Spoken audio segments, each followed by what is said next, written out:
What is happening, everyone? Welcome back to G-Ball Vision. Today we have another exciting unboxing for you guys. Now, the last knife that we checked out from this company, I was literally blown away at the whole experience, from the unpackaging all the way through the entire first impressions unboxing. It was just impressive. I've been using the knife ever since then, and I had to go out and get myself another off-grid.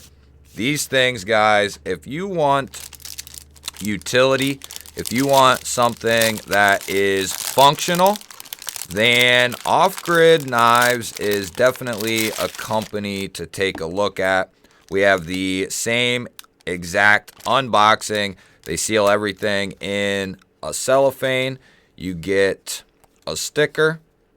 You get a pamphlet of all their knives, an entire catalog of what they offer, and, the capabilities or what it's intended for.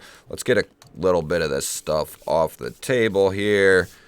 Little foamy from the packaging. So what we got here is the Off-Grid Knives Enforcer. Now, I don't know if they still are, but they just were. Not long before recording this, I picked this up for right around 60 bucks. Now, they also have the Enforcer XL. So they put a silica packet in there in a cellophane. So what we have, guys, is the Enforcer. Now, they have an XL model as well. Nicely centered up, textured G10, very grippy. Going to be great for the bare hand and the gloved hand. Let's see what we're working with. Flipper tab for deployment. And we have a beautiful Wharncliffe sheep's foot style of blade with their PVD coating. This bad boy is going to be coming in 154 cm. I'll see if we can get, there we go. 154 cm steel, 60 bucks, guys. This is going to be another model, I think, that I'm a big fan of. Now, they make some bigger knives. This is the 3 3/4 inch Viper, the Tanto style blade. Now, they make an XL Enforcer as well that I think is either the same size as this, maybe even a 1/4 inch more. They have 3 inch, 3 1/4, 3 1/2, 3 3/4, and they have 4 inch folders. So, and they have every blade shape pretty much that you can think of. They have drop points, spear points, Tantos, Wharncliffes. They got a bunch of stuff, guys, geared towards all kinds of different tasks, whether it's EDC, work knife, bushcrafting, camping type knives, self-defense knives. They try to hit on a little bit of everything. And they also use D2. They use 154, and I think they use another steel as well on some more even higher end knives. They have a lot of $50 to $100 knives. Then they have a lot of knives right around the $100 price point. And then they do have some more expensive ones as well that go up past 200. I don't think a ton of those. Most of them sit right around 100 bucks, give or take a little bit less. But for what you're getting here, these are Taiwanese made, so not to be mistaken with a Chinese made knife. This is Taiwanese, and Taiwan is known to have, as far as a overall picture, Taiwan does, for all intents and purposes, a great job. Spyderco has knives made there. Cold Steel has knives made there.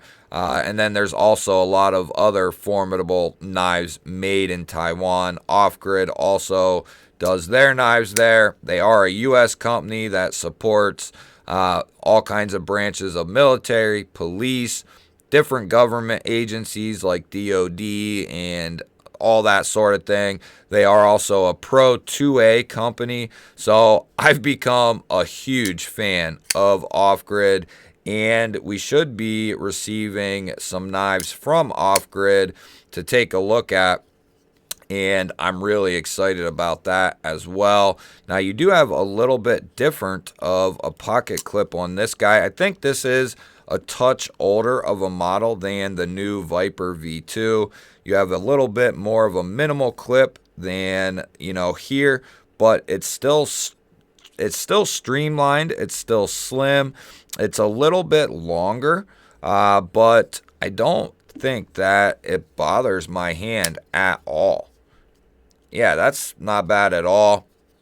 I also know someone else, Brian, who picked up one of these and has quickly fallen in love with this knife and some other off-grid products as well. They do have a little wraparound backspacer here. They do have option for left-hand carry, good access to the liner. Lockup is sitting about 20%. For $60 though, guys, to get 154, a solid Taiwanese build, textured G10, reversible clip, that is a fantastic deal in my opinion. And then like the Viper V2, those come in right around $100, and this is a solid knife right here. This is a little bit more substantial than this guy here, but I think there's a little bit more that has gone into the new V2 series of their knives. This is a little bit older of a model, I believe. It's just the regular Enforcer. I believe it is not as new as like the V2 Viper here. They went from D2 to 154 cm, and they're still using D2, and they do their D2 very well. But I think going or giving the option to go to 154 was a great and smart move on their part. Why don't we see what kind of edge comes on this guy? The Viper had an extremely clean, good edge on it, and it looks like this is not going to be any different. Wow, yeah, that's a solid edge. This is going to be a fantastic user steel, a fantastic blade shape, and it's going to be comfortable in hand as well as giving you a lot of grip. I see a lot of guys. It's funny in the knife world.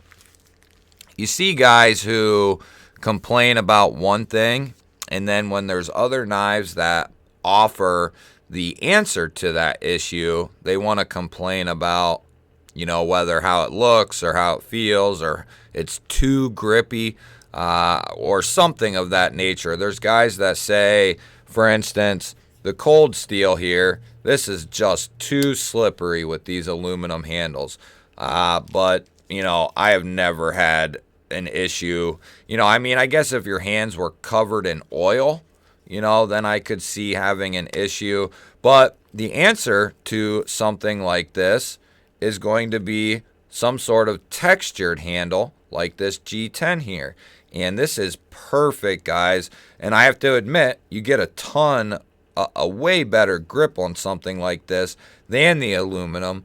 But, the aluminum, I can grab a hold of that and, it's not going to be coming out of my hand unless, there's a varying circumstance where no matter what I grab a hold of is going to be pretty slippery, unless you have something like this where you just have a massive upswing on your grip. And this textured G10, this is even more grippy than the Viper is, and that's got a nice amount of texture and grip to it. So you have a little bit more added grip on this guy. It's going to be perfect for your detailed type cuts, intricate type cuts, precision cuts, being able to gauge how far you go into that material. It's going to be perfect for a lot of that type of utility work. It's also going to be great. You can get close behind that edge. The finger choil is going to act more like a guard for you. But this should be a fantastic user when it comes to everyday affairs, work affairs, even maybe in a self-defense type situation. This might do pretty well at that as well. I'm no self-defense expert, but, something that slices very well and something that pokes very good, all intents and purposes, should make a decent self-defense knife. Definitely better options, and Off-Grid has those options as well. So if you're looking for a tactical knife, they have quick assisted knives, with very sharp tips, pokey tips that are very slicey.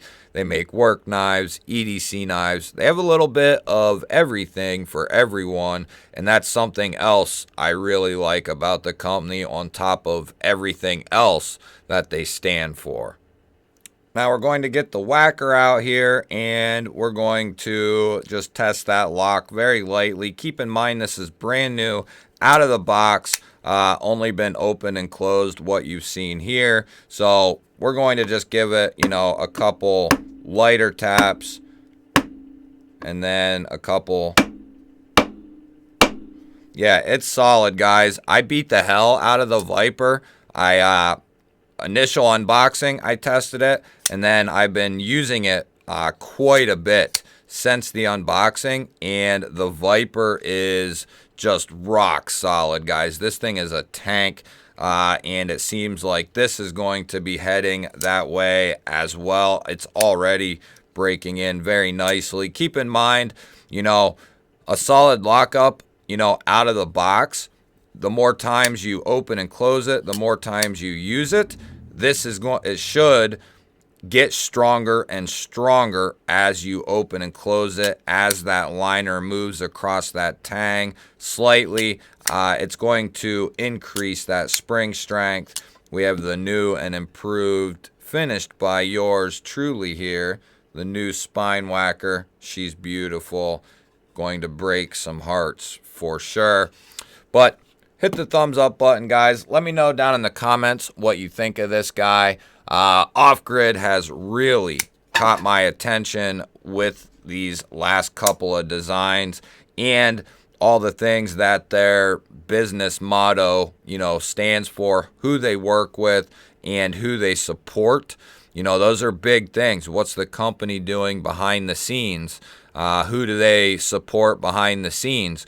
Being 2A, Pro 2A, supporting the U.S. in a lot of different ways. I really appreciate that. I love my country, and I like people who also feel the same way. So Off-Grid is getting another thumbs up in my book. I can't wait to check out what they have in store for us. We'll be doing a full overview on both of these here to come. Let me know what you think of these Off-Grid knives down in the comments. Do you have any experience with Off-Grid? And if you do, what models? I really am interested to hear what you have to say. If you're new to the channel or you've been here before and you're not subscribed to the channel, hit the subscribe button down below the video. I would love to have you here. Otherwise, guys, I'm going to throw up a couple new videos, and I will catch you on the next one.